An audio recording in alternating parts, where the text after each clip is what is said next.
کبھی عرش پر کبھی فرش پر کبھی ان کے در کبھی در بدر غم عاشقی تیرا شکریہ میں کہاں کہاں سے گزر گیا۔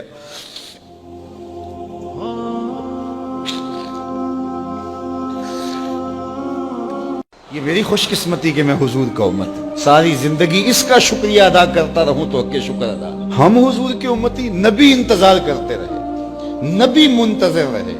حضرت عیسیٰ نے تو نام بھی بتا دیا نا، لوگوں میں جا رہا ہوں چلو نام بھی بتا دیتا ہوں، میرے بعد جو آنے والا اس کا نام احمد ہوگا۔ نبی انتظار کرتے رہے، 12 نبیوں نے انتظار کیا حضور کی امت میں ہونے کے لیے، تمنا کی۔ نستورہ راہب انتظار کرتا رہا، بحیرہ راہب انتظار کرتا رہا، زندگیاں گزار دی انہوں نے۔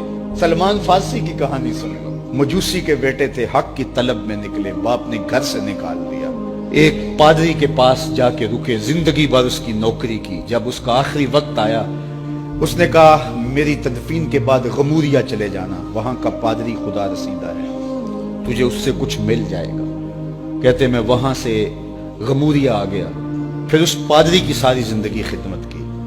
جب وہ مرنے لگا تو اس نے کہا کوئی ایسا شخص نہیں ہے جس کے پاس اب میں تجھے بھیجوں، لیکن نبی آخر الزماں کے ظہور کے لمحے آ گئے، تو یہاں سے یثرب چلا جا، وہ اس نبی کی ہجرت گاہ ہوگی، تیری زندگی سنور جائے گی، تو نے بڑی محنت کی ہے، بڑی نوکری کی ہے میری۔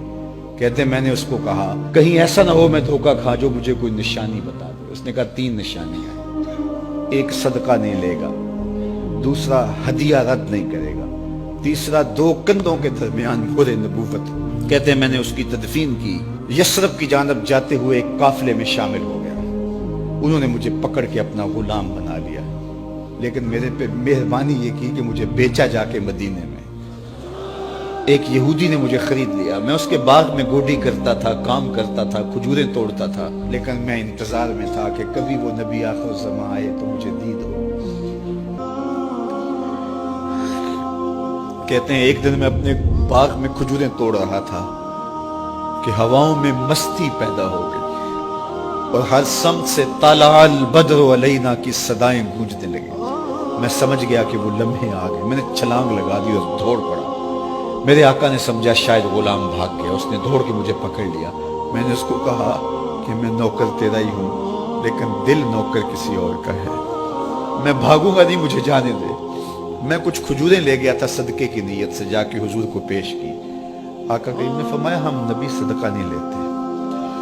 کہتے ہیں نشانی ایک پوری ہوگی، کہتے ہیں کہ میں کچھ دنوں کے بعد اور کھجوریں لے گیا اور میری نیت ہدیہ کی تھی، میں نے پیش کی، حضور نے قبول فرما لی۔ لیکن میں بھی کہتا تھا تیسری نشانی بھی پوری ہو لے تو پھر مانوں گا، اور وہ کیا تھی؟ 2 کندھوں کے درمیان مہر نبوت۔ کہتے ہیں ایک دن حضور میرے باغ میں آئے اور آقا کریم نے اپنے مبارک کندھے پہ چادر رکھی ہوئی تھی اور چادر کی اوٹ میں مہر نبوت چھپی ہوئی تھی، اور میں پیچھے ہو کے دیکھتا تھا، اور میری آرزو یہ تھی کہ کوئی تیز جھونکا ہوا کا آئے اور چادر ہٹ جائے اور میں مہر نبوت کی زیارت کر لوں۔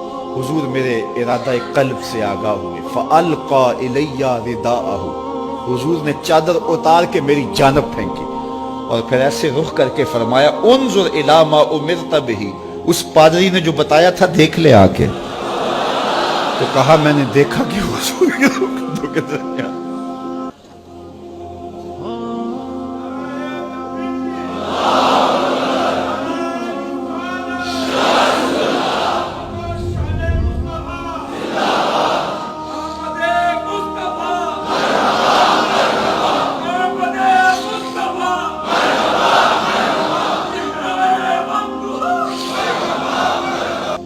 ہم نے تو کوئی انتظار نہیں کیا نا، ہم نے تو کوئی دکھ نہیں سہا، ہم سوئے تھے مقدر جاگ اٹھے۔